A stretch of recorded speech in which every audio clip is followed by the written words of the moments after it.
আসসালামু আলাইকুম, সবাই কেমন আছো? নিশ্চয়ই ভালো আছো, আমিও ভালো আছি। আমার ফ্রিজারটা একটু অর্গানাইজ করবো আজকে, তো ভাবলাম তোমাদের সাথে শেয়ার করি।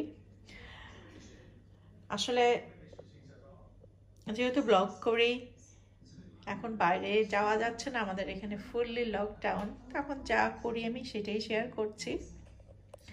তো আমার ফ্রিজটা দেখতে পাচ্ছ, এটা হলো আমেরিকান ফ্রিজ যেটা আর কি, দুইটা দরজা, আর উপরেরটা হলো ফ্রিজ, আর নিচে ছোট্ট একটা ফ্রিজার আছে। তো নিচের ফ্রিজারটাতে আমি জাস্ট দরকারি কিছু জিনিস রাখি আর কি, আমার পরোটা, ফ্রোজেন পরোটা, আদা রসুন ওইগুলি রাখি, বেশি কিছু রাখি না। আর দুই পাশে কাবার্ড আছে, এটা অবশ্য ফিটেড করা, আমি যখন কিচেন করি তখন এটা ফিটেড করা আর কি ছিল। আর এখানে ড্রিঙ্ক, ঠান্ডা পানির যেটা ড্রিঙ্কের এটা, আর আইস আছে, আমার আইসের বাকেট আলাদা, ওইটা দেখাবো পরে। তো ফ্রিজটা খুবই আনঅর্গানাইজড এখন, কারণ যেহেতু আমরা সবাই বাসায় সবাই ইউজ করছি, তো দেখতে পাচ্ছ আমার ফ্রিজের অবস্থা। তো এটাকে টাইটই করবো আর কি, যদিও ফ্রিজটা আমার অনেকই বড়, ডাবল সাইডেড আর কি।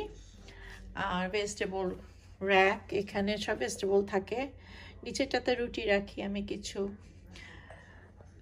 আর ফ্রিজ ক্লিন করি আমি শুধু পানি দিয়ে, আর যেই ওয়াশিং আপ লিকুইড যেটা দিয়ে প্লেট ধুই সেগুলি একটু দিয়ে, আর কোনো কেমিক্যাল আমি ফ্রিজে দেই না, আর দেওয়াও উচিত না, কিন্তু কোনো কেমিক্যাল ইউজ করা উচিত না। তো এইগুলিকে আমি রিঅ্যারেঞ্জ করছি, করে তোমাদের সাথে শেয়ার করছি যে কীভাবে করি আর কি। আমি নিচেরটা দেখাচ্ছি, এই যে নিচেরটাতে আমার গ্রাম পেট, তারপরে যে আদা রসুন, আর এইটা হলো আইস বাকেট, এইটাতে আইস অটোমেটিকলি জমা হয়, যখন ভরে যায় বাকেটটা তখন আইসটা বন্ধ করে দিই, আবার যখন শেষ হয় আবার অন করে দিই, এটা তো অটোমেটিকই আইস জমে আমার। আর এই সাইডে তো সব পরোটা, তো এগুলো সব বের করে আমি ধুয়ে তারপরে আমি আবার ঠিক করে রাখবো আর কি সব। আর ফ্রিজের ভিতরটা আমি ক্লিন করব ফেয়ারি লিকুইড আর একটু ড্যাম্প কাপড় দিয়ে, আর কোনো কিছু দিয়ে ফ্রিজ ক্লিন করব না, যেহেতু ফ্রিজে খাবার থাকে, কোনো কেমিক্যাল দেওয়া উচিত না ফ্রিজের ভিতরে। আছে আমার, আর এরকম কিছু টাব আছে যেগুলিতে আমি সব বোতলগুলি রাখি, মানে আচারের বোতল, জ্যামের বোতল, ওই জিনিসগুলি এখানে রাখি আর কি, তাহলে টাইটই থাকে ফ্রিজের ভিতরে। তো এই দেখো আমার সব আচারের বোতলগুলি এখানে রেখে দিলাম, আর এটা ফ্রিজে রাখলে টাইটই থাকে আর কি ফ্রিজটা। আর এরকম ট্রেও কিনে রেখেছি, যেগুলি জারগুলি রাখা যায়, এরকমভাবে জারগুলি আমি রেখে দিব, অনেকগুলি জার আছে, জারগুলি বসিয়ে বসিয়ে রাখবো। আর এই সমস্ত জিনিস যখন ওপেন করো, আমি আর কি যখন ওপেন করি আমি ডেটটা লিখে রাখি পিছনে, তাহলে বোঝা যায় যে কতদিন আছে, কারণ অনেক সময় জিনিস থাকে ভুলে যাই কখন ওপেন করলাম, সেজন্য সবসময় ডেটটা রেখে রাখি। আর যদি সপ্তাহখানেক পরে দেখি যে ইউজ হয়নি, তখন আমি ফেলে দিই আর কি, কিন্তু সাধারণত আমি ফেলি না, ইউজ করে ফেলি আর কি।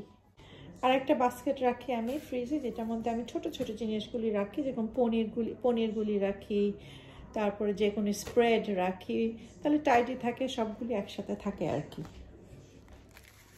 এই ছোট ছোট জিনিসগুলি আমি খুলে বাস্কেটের মধ্যে রেখে দিই, আরে পেতে সুবিধা হয় আর কি, ইউজ করা সুবিধা হয় এই জিনিসগুলি। জ্যাম আর কি, জ্যাম, ছোট ছোট বোতলের জ্যামগুলো। আর সাইডে যে বোতলগুলি থাকে যত সসের, এই বোতলগুলিও সবসময় চেক করবে, কারণ এগুলি অনেক সময় ডেট চলে যায়, পুরানা থাকে, কাজে এইগুলি সবসময় চেক করতে হয়। আসলে আমি সবসময় চেক করি, এগুলি চেক করে নিবে কতদিন আছে। আর দেখো আমার এখানে লেখা আছে কিন্তু অন্য কোনো রকম ডিসইনফেক্টেন্ট ইউজ না করতে, শুধু যেগুলি দিয়ে আমরা ডিশ ওয়াশ করি সেই জিনিস দিয়ে ফ্রিজটাকে ক্লিন করতে, অন্য কোনো রকম স্প্রে না ইউজ করতে। বাইরেটা একটু ক্লিন করে নেই, আসলে বেশি সময় লাগে না এরকম ভাবে করতে। আর যেহেতু ফ্রিজে আমাদের খাবার থাকে, ফ্রিজটা একদম রেগুলার আমাদের ক্লিন করা উচিত। অনেক সময় ময়লা দেখা যায় না, জার্ম দেখা যায় না, কিন্তু তাও ক্লিন করা উচিত। আর এখানে আমি আদা রসুনগুলি রাখি, এরকম ভাবে খুলে খুলেই রাখি, তাহলে আর ভালো থাকে আর কি। প্যাকেটে যদি রেখে দিই তাহলে ভালো থাকে না আদা রসুন। এগুলি কিন্তু অনেক হ্যান্ডি। ধরো আমি একটা পেঁয়াজ কাটলাম, এরগুলি ভিতরে একটা রাখা যায়, বা এটাতে লেবু কেটেছি, এটার ভিতরে লেবু রেখে দিলাম, তাহলে আর ফ্রিজ গন্ধ হয় না আর কি। কারণ অন্য খাবারের গন্ধ কিন্তু আরেকটাতে লেগে যায়, সেজন্য এরকমভাবে বক্সের মধ্যে রেখে দিলে ভালো থাকে আর কি সব খাবার। আর মিল্ক কিন্তু আমি সবসময় এরকমভাবে দাঁড়া করিয়ে রাখি, মিল্ক জুস, তাহলে আর পরে না আর কি। কারণ মিল্ক যদি একবার পরে অনেক বাজে গন্ধ হয়ে যায় ফ্রিজে। সসগুলি সবসময় চেক করা উচিত, মেক শিওর সসগুলি লিডগুলি বন্ধ থাকে, তা নাহলে লিক হয়ে এগুলি নষ্ট হয়ে যায়। আর মোটামুটি এখন ফ্রিজটা আমার টাইটই আছে, দেখো টাইটি করে ফেলেছে। এই যে ছোট্ট ফ্রিজারটা আছে আমার, এটার মধ্যে আমি সব রকমের রুটি রাখি, চিপস রাখি, আর এইখানে আমি রাখি হলো সব পরোটা আর আদা রসুন। তো এই জিনিসটাও আমি এখন একটু টাইটি করব, কারণ একটু মেসি হয়ে আছে আর কি। অনেকগুলি আছে সেম ব্রেড, 3-4 রকমের, এগুলির আমি জিপ লক ব্যাগে রেখে দিচ্ছি, তাহলে ইজি হয়, একসাথে থাকবে। ফ্রোজেন ফ্রুটসগুলি এগুলি কিন্তু অনেক কাজে দেয়, মিক্সড ফ্রুটস। অনেক সময় অনেক পাই বানাতে হলে বা কোনো রকম মিষ্টি জাতীয় কিছু বানাতে হলে বা জুস বানাতে হলে এই ফ্রুটসগুলি দিলে বাসায় থাকলে কাজে দেয় আর কি।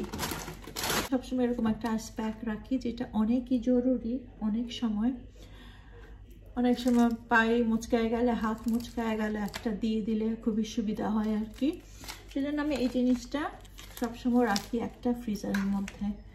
তো দেখো এটা আমি এখন টাইডি করে ফেলেছি, এখন মোটামুটি সবই পরিষ্কার টাইডি আছে। আমার ফ্রিজটা বারবার পিপ পিপ করছে, কারণ বলছে যে অনেকক্ষণ আমি ফ্রিজ অন করে খুলে রেখেছি, এটাকে বন্ধ করে দিচ্ছি।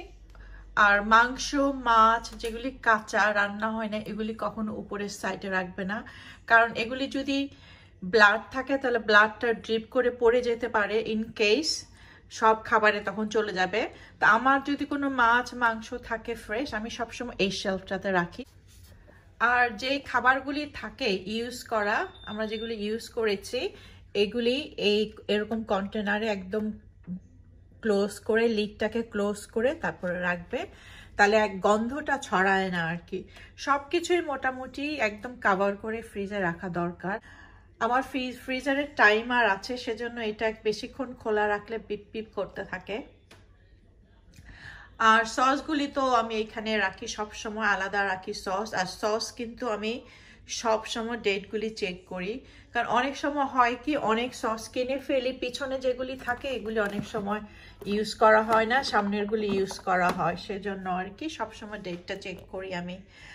আর যেগুলি ফ্রেশ জিনিস থাকে আর কি আমার, এগুলি এই ড্রয়ারগুলি যেগুলি ভেজিটেবল থাকে, ওইগুলি আমি সবসময় ব্যাগেই রেখে দেই, কারণ ব্যাগের থেকে বের করলে কিন্তু এগুলি শুটা হয়ে যায়, সেজন্য আমি ব্যাগে রেখে দেই। শপিং থেকে এনে যখন আমি ইউজ করব তখন এগুলিকে ব্যাগ থেকে বের করে ধুয়ে তারপর ভালো মতো ইউজ করি, আর যেটা থাকে সেটা আমি পরে জিপলক ব্যাগে রেখে দিই আর কি। আর যে খাবারগুলি থাকে ইউজ করা, আমরা যেগুলি ইউজ করেছি, এগুলি এরকম কন্টেনারে একদম ক্লোজ করে, লিডটাকে ক্লোজ করে তারপরে রাখবে, তাহলে এক গন্ধটা ছড়ায় না আর কি।